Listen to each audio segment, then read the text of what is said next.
Zdaj sem končno na svoji koži doživel to, kar sem prej skozi sam razmišljal, kakšna je razlika med karavanom, med SUV-jem. Zdaj sem to začutil, da meni osebno mi bolj paše.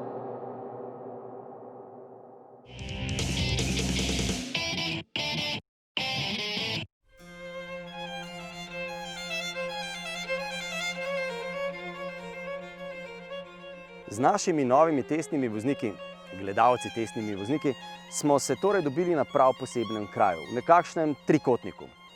Tam spodaj je Ajdoš nad Burjo. Na zgornjem kraku tega trikotnika, na vrhu hriba, je, kot bi tukaj rekli, Črn vrh nad Idrijo, s tanar lepšimi razgledi na zvizde. V drugem kraku pa so 3 tipi različnih telesnih konstitucij, ki pa vsi obljubljajo odlično vozno dinamiko. Čas je, da preverimo, ali to drži.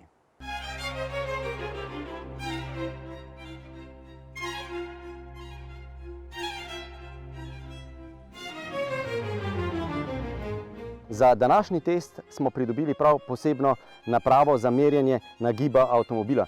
Šele pred kratkim smo ugotovili, da prav tako uporabljajo tudi na Vesoljski evropski agenciji na Dunaju, in to prav v posebnih prostorih, v katere vstopajo sami. Za tokratni test smo izbrali pestro druščino.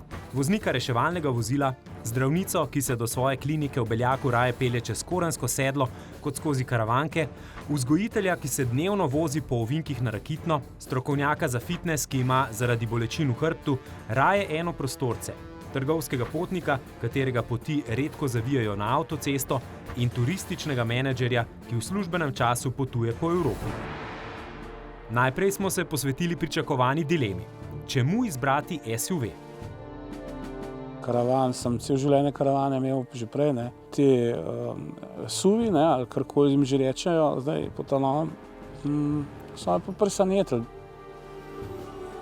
Glede na to, recimo, da se ukvarjam z mladimi mamami, ne, pa da sem bila nedavno tudi sama z dojenčki, ne, mi je to ful udobno. Predvsem imajo težave s hrbtenico zaradi nepravilnega sedenja tisti ljudje, ki več časa sedijo v službah. To je zelo pogost pojav. Jaz, ko sem dosti aktiven, je pa razlog drugi, ker smo toliko časa v športu, treniramo, je pa vzrok pretreniranost oziroma obraba. Kaj pa tista o praktičnosti?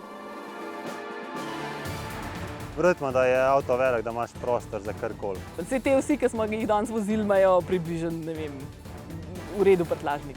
Večinoma v resnici pri sebi vidim, imam avto z velikim prtljažnikom, pa redko kdaj dam dejansko stvar v prtljažnik. Pa se meni ni zdel bistveno večji prtljažnik pri Taraku. Se mi zdi glih to praktičen za nalagati stvari noter. Če prtljažnik ni ključen, pa so morda to 3 ločeni sedeži v Taraku? Ja, jaz bi dal pod enoprostorca. Pa se nismo dobili, da bi merili centimetre, ampak primerjali vožnjo. Poznavalec ovinkov ima močno predznanje. Subaruja, Legacy, potem pa C-Max, Citroen Picassoja, Seat Cordoba, pa Fiesto, pa še Suzuki SX4. Definitivno nižji, ki je bil avto, lepše se mi je bilo voziti, ker sem se vozil z enoprostor. Sem imel probleme s tem premetavanjem po sedežu in na koncu, po 10 minutah vožnje skozi ovinke, sem čutil trebušne mišice, da so me bolele. Namenoma zapeljte se na kakšne grbine, zato da slišite podvozje, da čutite, kako avto premetava. Kaj pomeni udoben avto? Ne vem, že to, da dobro sediš noter, recimo, da ima dobro amortizacijo. V ovinkih mora telo ostati v sedežu čim bolj pokonci, z glavo, da ne zavijamo levo in desno, zavijamo z avtom, ne pa s telesom. Iz izkušenj vem, da če si majčkeno postran, ovinka ne speleš tako dobro. Ja, moraš gledati ven, ampak moraš nazaj pogledati. Pogledaš na najdaljšo točko, vidim prazanje, pa moram pa pogledati na sredino, pa pred avto, pa na sredino, pa pred avto, pa še enkrat gor. Ves čas to delaš, ampak narediš si linijo skozi ovink, imaš v glavi, pozicionirati si avto, če je tole recimo sredinska črta, da je ne vem, pač malo stran, pa ne not v bankino hoditi. Probimo ga zadržati na sredini, če se da. Zaviranje, pogled, spustimo, rahlo dodajanje in skozi ovinek pospeševanje. Ko sem šel ven iz ovinka, sem dal gas, je avto v bistvu odletel ven iz ovinka. Potegne iz ovinka tako, kot moram. Ampak danes je v igri naravni pojav, s katerim se je ukvarjal Isaac Newton. Kako voziti hitro s povečano maso, smo pobarali profesionalca. Pri reševalnem vozilu vemo, da to niso najbolj lažje vozila, skupne teže čez 3 tone. To pomeni, da znamo vozilo čutiti, da gibanje, vozne lastnosti, kako se vozilo obnaša na cesti.